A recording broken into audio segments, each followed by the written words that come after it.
I was arguing with her yesterday, and I'll argue with her today. And then, is it hooked up? 1, 2, 3, 4 testing. No, 1, 2. It's on. Level test. 1, 2, 3, 4 for Tom Jurek. Testing. 1, 2, 3, 4. Thank you.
Check 1, 2, 3, 4, 5, 6, 7, 8, 9, 10. Check 1, 2, 3, 4, 5, 6, 7, 8, 9, 10. Check 1, 2, 3, 4, 5, 6, 7, 8, 9, 10. Check 1, 2, 1, 2, 1, 2.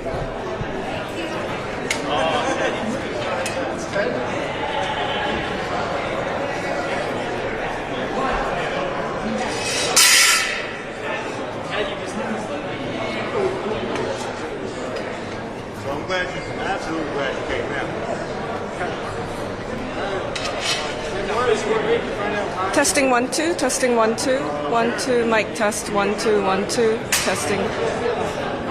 TSA line. The lines are way really far away.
Did we test audio? 1, 2, 1, 2, 3.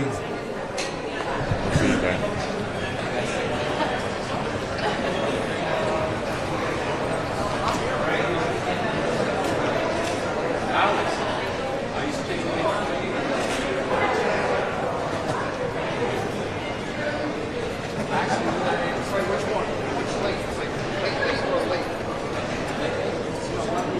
It's a check for NTSB. 1, 2, 3, 4, 5. Last test. Last test for everyone. Check. 1, 2, 3, 4, 5, 6. Check, check, check, check. I gotcha. I wouldn't leave you out, Fox 5. I wouldn't leave you out. Check, check. 1, 2. I'm here for you, Fox 5. You plugged in my cable. Check, check.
No, it was, well, this thing was.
right now? I think we're good. All right.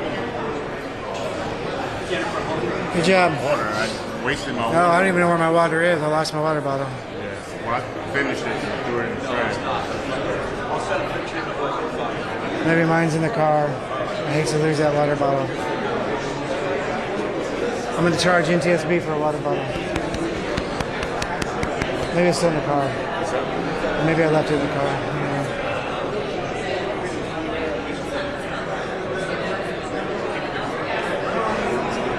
So I think the current noise is just everyone chattering. It does echo. It's not necessarily the people walking by. It does echo. I think that when we get started, Test 1, test 2, testing 1, 2.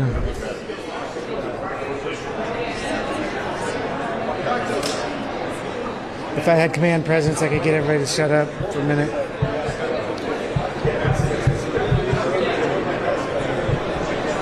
you want to test the sound? No, I've been. I can hear it. Hey everyone, if I can get your attention for a second. Everyone, can I get your attention, please? Can I get your attention? We want to get a room tone without us talking. We just want to get the traffic talking, their traffic, just so we can see how loud it's going to be in here, since we're in such an echoey room. So just 10 seconds of silence if we can.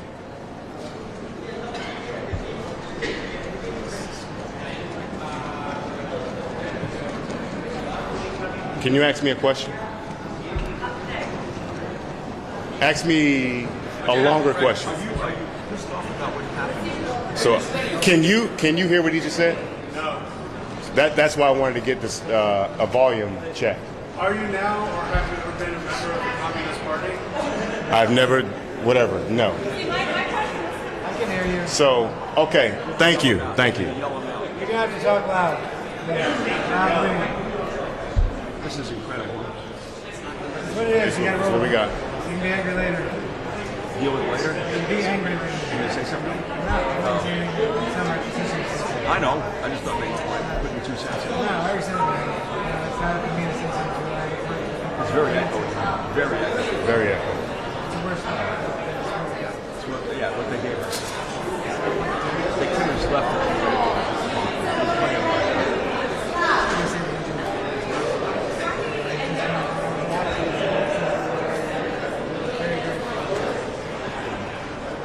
We'll be done with the conference by now. No, I know. Right. It's only Steve by now. It's not up to me. I can't change it. You know, I don't. We're all feeling the same thing. Today was good. Okay. I think I only lost my mother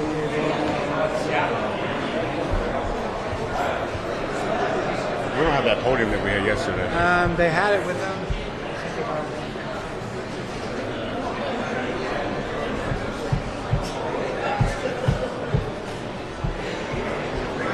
It was upstairs.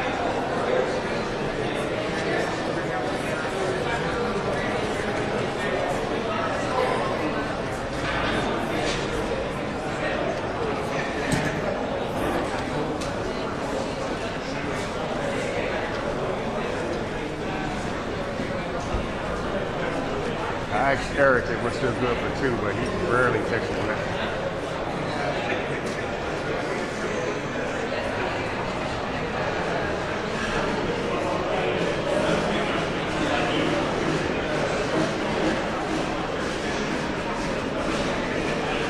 On your camera, can you go to your camera? Let's see if you hear this background noise. This thing rattling right here, I want to see if you hear this.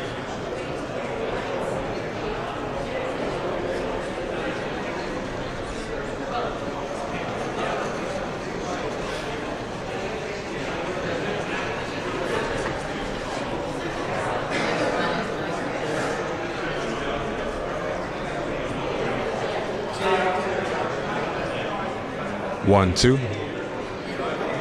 1, 2, 1, 2. It's low.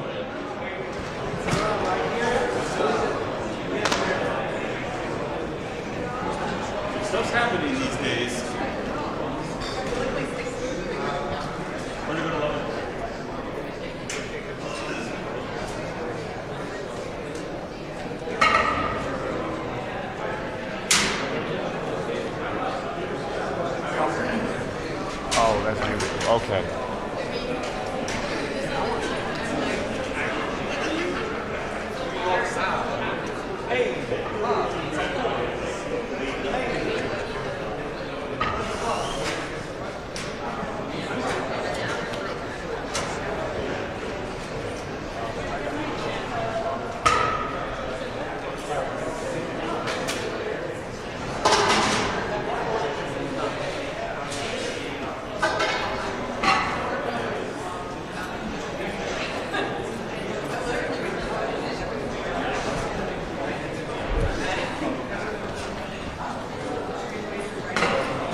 Check. 1 1 1 1 2 1 1 2.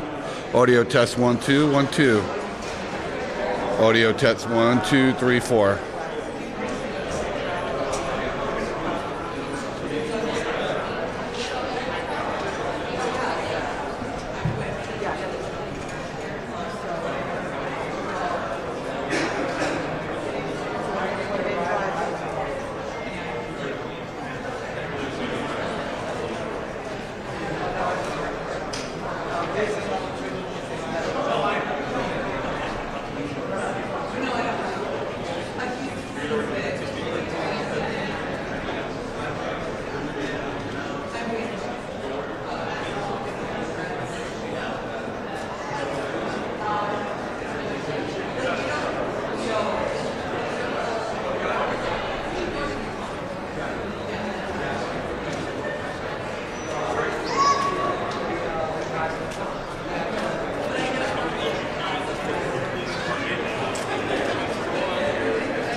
So the new plan is 215. Is that for real?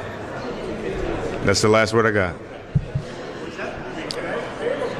215. Yeah.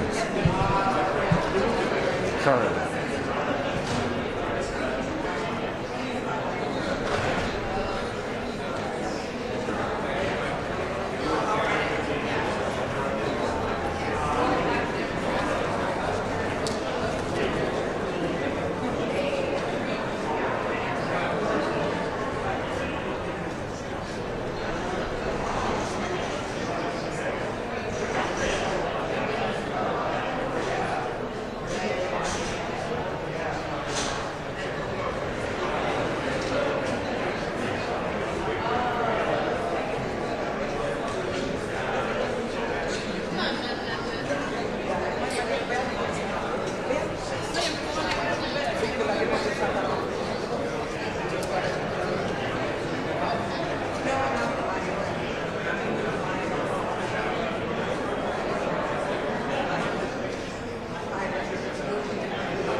All right, good afternoon. Again, I'm Jennifer Homendy, and I'm chairwoman of the National Transportation Safety Board, or NTSB. With me today on my left is John DeLue. He is a new board member with the National Transportation Safety Board, and he's here on his training launch. To my right is Doug Brazy. Doug is our investigator in charge, or IIC, as we refer to the investigator in charge. Again, he's a senior aviation accident investigator that has been with the board for 34 years. So today, as I mentioned yesterday, today's our full first day on scene, and we have a lot to cover. In fact, we started the morning with a 2-hour meeting just to organize our investigative groups and walk through what we needed to accomplish today. Fortunately, the entire NTSB team has arrived. Like I said yesterday, we had significant delays with investigators getting here due to backups of TSA lines, and in fact, I understand that this press conference had to move because the lines were actually wrapping around the building. But I do have a lot of investigative information to share today. First, as I mentioned yesterday, we were able to take possession of the cockpit voice recorder and the flight data recorder. That was at 9:57 a.m. Eastern Daylight Time. Our local investigator, had immediately began a trip down to our headquarters in Washington, D.C. to take the CVR and FDR to our labs for downloading and for analysis. We do have some preliminary information to share from the final 3 minutes of from the cockpit voice recorder. And again, I just want to say it's preliminary and is subject to change, and for that I'm going to turn that piece over to Doug Brazy. Thank you, Madam Chairwoman. The airplane was equipped with an Akron Aviation model Survivor 2.5 cockpit voice recorder and an Akron Aviation model FA2100 flight. The cockpit voice recorder contained more than 25 hours of good quality audio across 4 separate channels. The flight data recorder contained approximately 80 hours of data and recorded more than 400 parameters. The NTSB will convene a cockpit voice recorder group scheduled for tomorrow at the NTSB headquarters in Washington, D.C. to review the accident flight recording and produce a written transcript. The following is a summary of events captured on the cockpit voice recorder during the final 3 minutes of the recording. All times are referenced to the end of the CVR recording. 3 minutes and 7 seconds prior to the end of the recording, the approach controller instructed the airplane to contact LaGuardia Tower. At 2 minutes and 45 seconds, the flight crew lowered the landing gear. At 2 minutes and 22 seconds, the flight crew checked in with the LaGuardia Tower. At 2 minutes and 17 seconds, the LaGuardia Tower cleared the airplane to land on runway 4 and advised that they were number 2 for landing. At time 1 minute and 52 seconds, the flight crew set the flaps to 30 degrees. At 1 minute and 33 seconds, the flight crew set the flaps to 45 degrees. At 1 minute and 26 seconds, an electronic 1,000 call-out occurred from the enhanced ground proximity warning system, indicating that the airplane was 1,000 feet above the ground. At 1 minute and 12 seconds, the flight crew confirmed that the landing checklist was complete. At 1 minute and 3 seconds, an airport vehicle made a radio transmission to the tower, but that transmission was stepped on by another radio transmission, and the source of who made that transmission has yet to be identified. At 54 seconds, the flight crew acknowledged that the airplane was 500 feet above the ground and on a stable approach. At 40 seconds, the LaGuardia Tower asked which vehicle needed to cross a runway.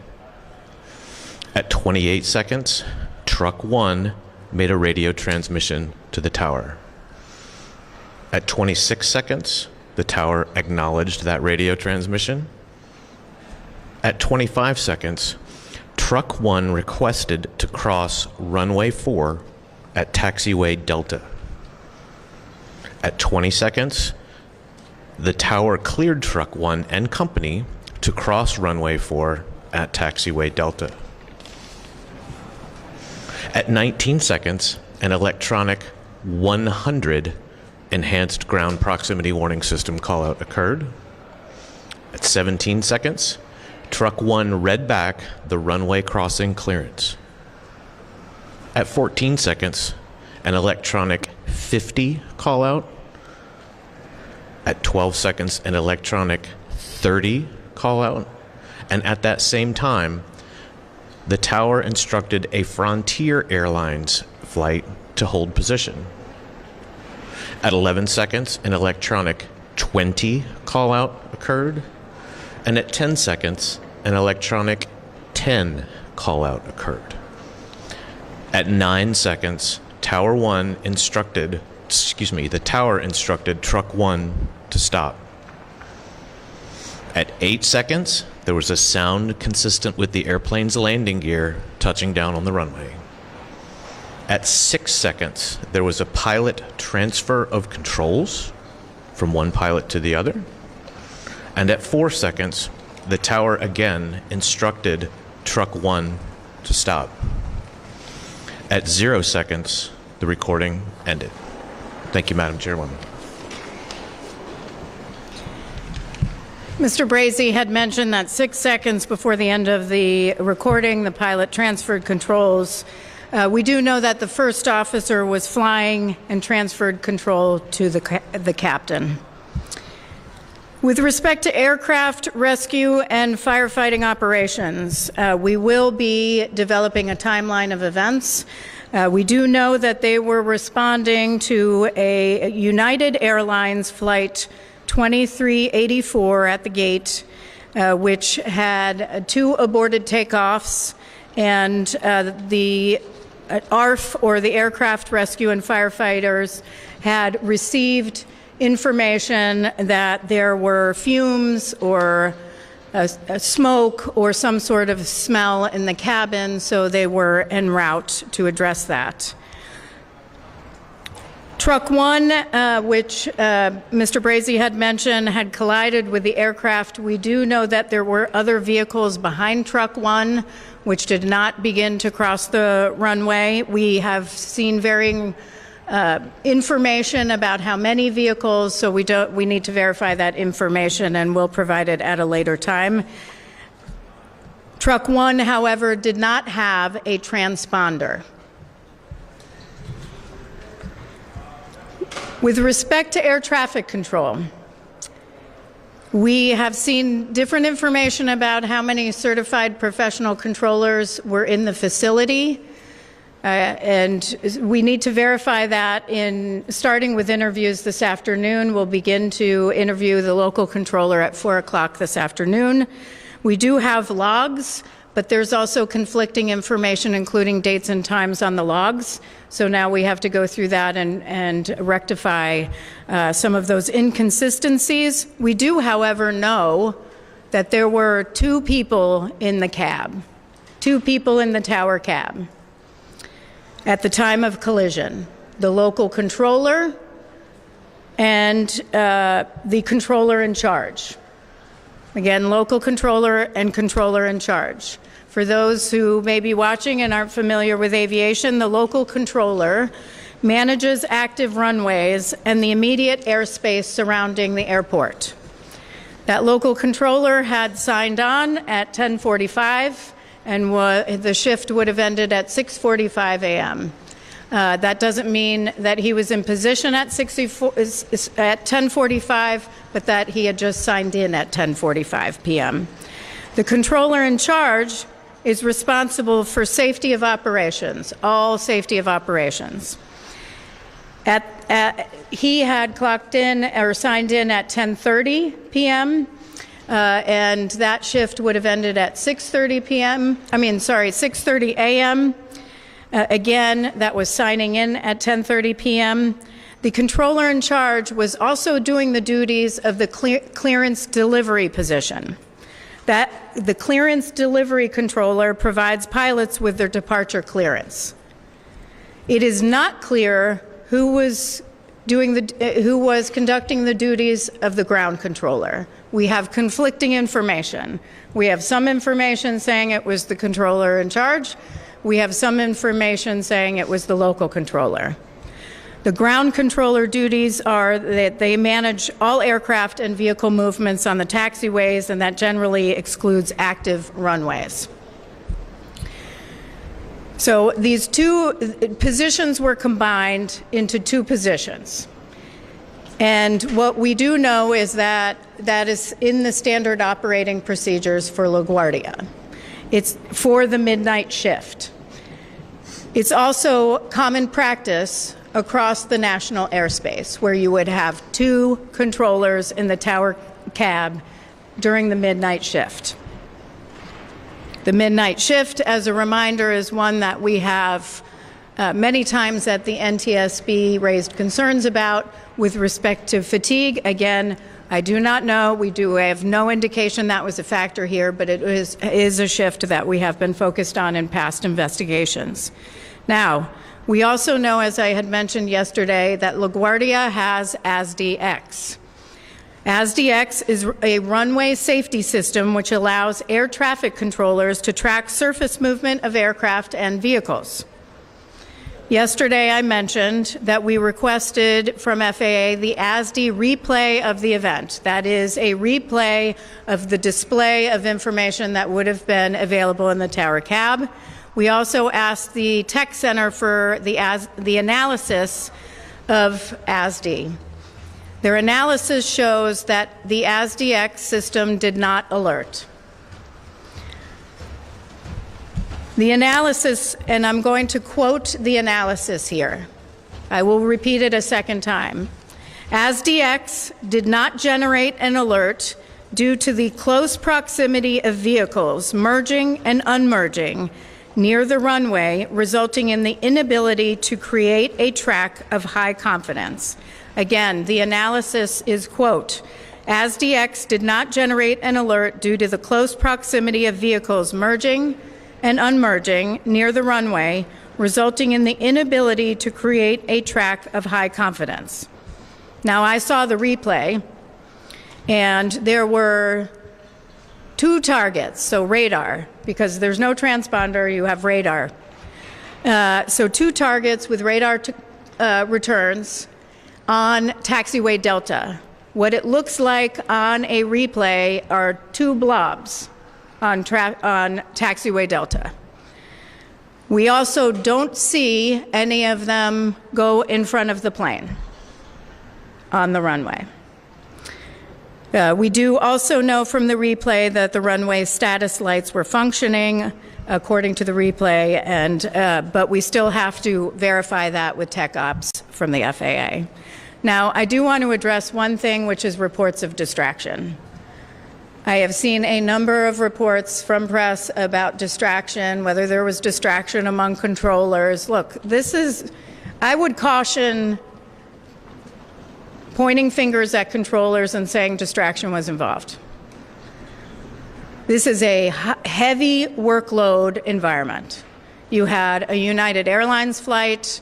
We still have to determine what happened at shift change, which was around 10:30.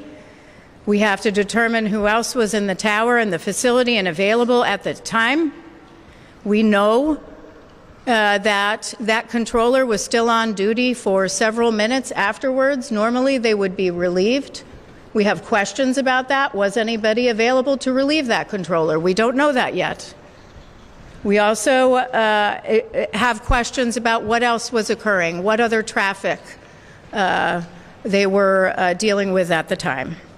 So one thing I will close with before I take questions is we rarely, if ever, investigate a major accident where it was one failure. Our aviation system is incredibly safe because there are multiple multiple layers of defense built in to prevent an accident. So when something goes wrong, that means many, many things went wrong. And so here, that's why we're here. We're here to prevent this from reoccurring, prevent this from happening again. And that's going to take some time. So with that, I will take questions. I ask that you raise your hand, state your name and your affiliation. Given the fact that combining controller positions has been a factor in previous incidents that you've investigated, including the DCA mid-air collision, what would you say now that you know that people were combined in the control tower path on Sunday night? Is that a safe practice? And does it make you upset that the positions were combined? So there's a little bit of a difference in the question is on combining positions, because we saw the combining of positions in the mid-air collision that occurred near Ronald Reagan Washington National Airport about a year ago. Our understanding right now, and again, this is preliminary and subject to change, our understanding is that in the DCA mid-air, there were procedures followed, a list like traffic volume, staffing available, training, workload that was considered in order to combine positions like the helicopter position and the local control position in DCA. In this situation for the midnight shift, it is standard operating procedure that they only have two on duty, and those two perform the duties of other controllers. That is our understanding right now. However, we're going to further dig into that as part of our investigation. Certainly, I can tell you that our air traffic control team has stated this is a problem, that this is a concern for them for years, that they have had this concern for quite a long time. I can understand it's a concern, especially if there's a heavy workload.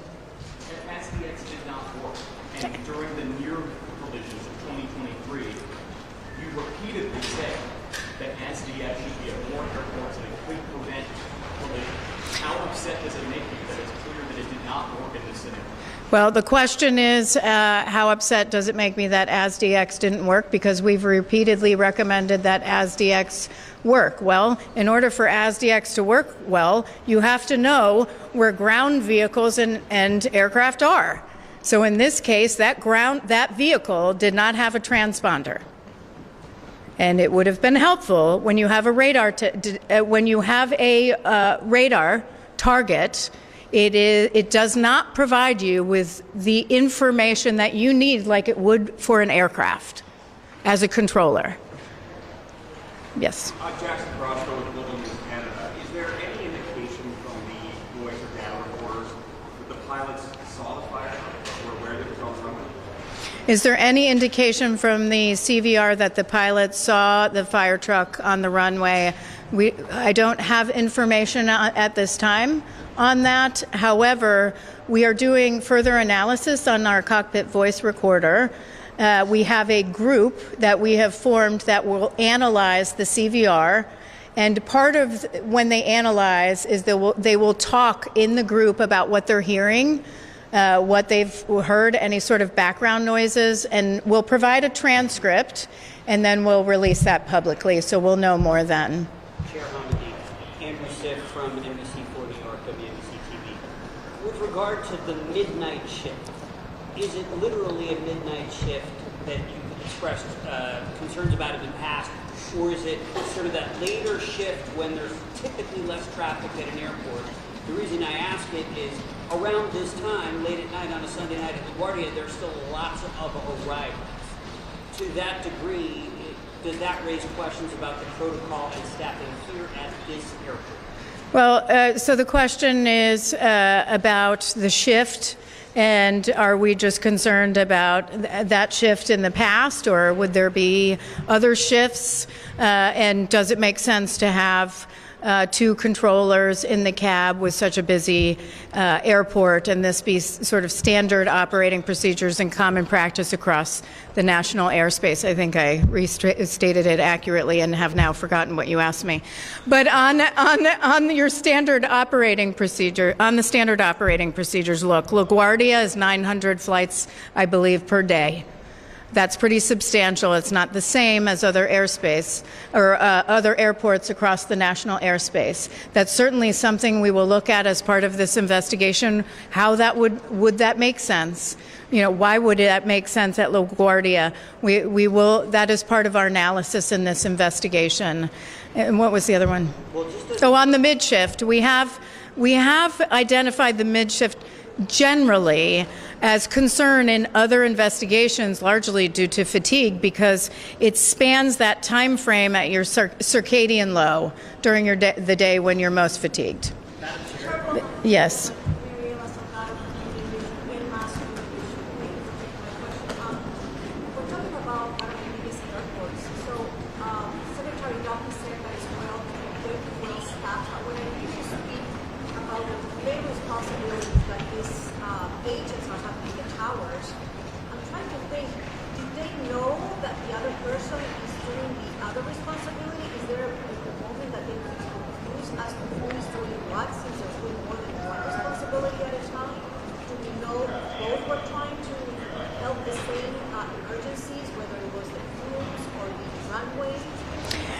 The question was, could there potentially be confusion among the two controllers of who's having what discussion, and could it be that they were both having the same communications, or different communications, or conflicting information communications, since they're doing more than one job?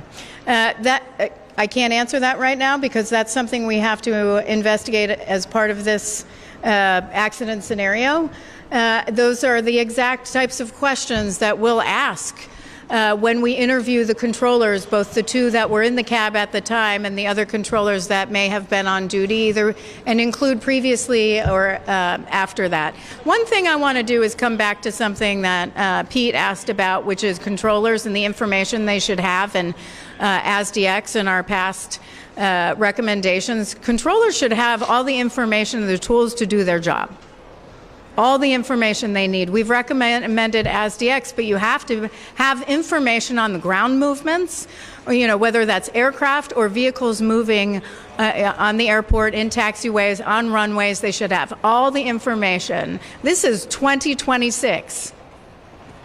You know, the Secretary talks about upgrading our air traffic control system. We have an old air traffic control system. This is why he talks about that. We need to upgrade, but we also need to improve safety across the airspace. It's not just air traffic control, it's safety all around. Yes? Chairperson, that shows a different news day. I'm wondering, is it common for ground vehicles to have responders? And second, what does it mean that a transmission was stepped on? Okay. With respect to transponders, the question is it common for ground vehicles to have transponders? I don't have the latest figures on that. I would suggest speaking with the Federal Aviation Administration on that, or you can contact Eric and we'll get back to you on numbers. Should they? That's something we'll determine as part of our investigation. I will tell you that as not having a recommendation, yeah, they should. Even though we don't have a recommendation, air traffic controllers should know what's in, before them, whether it's on airport surface or in the airspace. They should have that information to ensure safety. Now, that's not an NTSB recommendation, so I want to be clear. But it could be. We don't know. And your other question on stepped on, the communication was stepped on, it means it may have been a mic key or some sort of interference or interruption of the transmission. Because somebody else on the other, why would that be significant? He was asking the question on what does stepped on mean with respect to communications. That would be significant because that would mean that somebody may not hear the other part of that communication. Yes, sir? No. Oh, go ahead. Yeah, if I may, thank you. Does the data recorder give any indication that the pilots made any attempt at evasive action? And you're probably asking about the flight data recorder. We don't have information, the download from the flight data recorder yet. That group, I believe, is getting together today to start going through the data. We do have good data, but they're going to start looking at it today, and we'll provide further information down the line. You and then you. Similar to that question, Dave Schwimmer, New York Times. Was there any evidence that the truck tried to swerve or brake across the runway? I'm sorry, I didn't hear you. Can I confirm the names of the pilots who passed away? No, I would refer you to the New York City Chief Medical Examiner. We don't confirm any fatalities, injuries, or names. And your other question? With respect to the truck, did the truck turn and brake? I've probably seen the same CCTV video that you have. We have to do some further investigation on that, including interviews of both firefighters that were on board. And right here.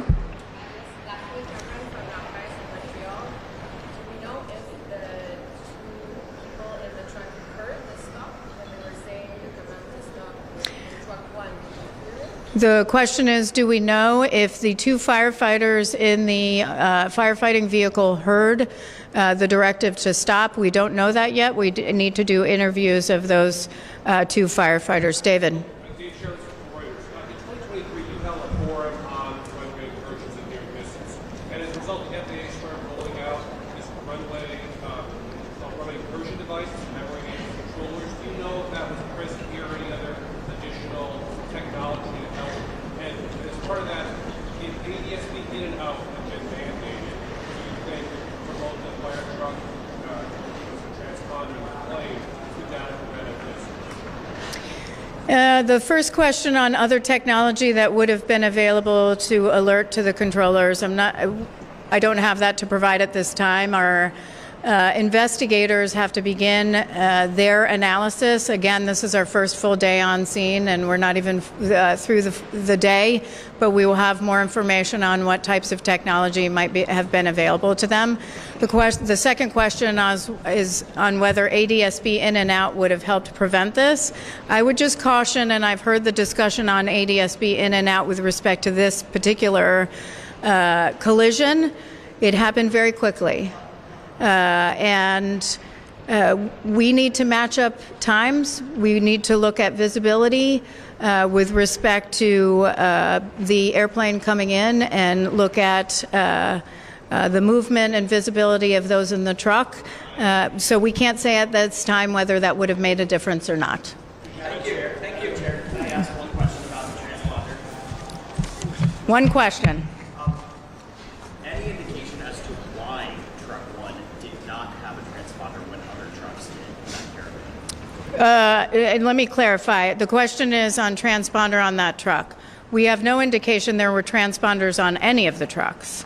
But there are transponders on other trucks at other airports, across the nation. In this case, they did not have transponders. Any indication as to why? No.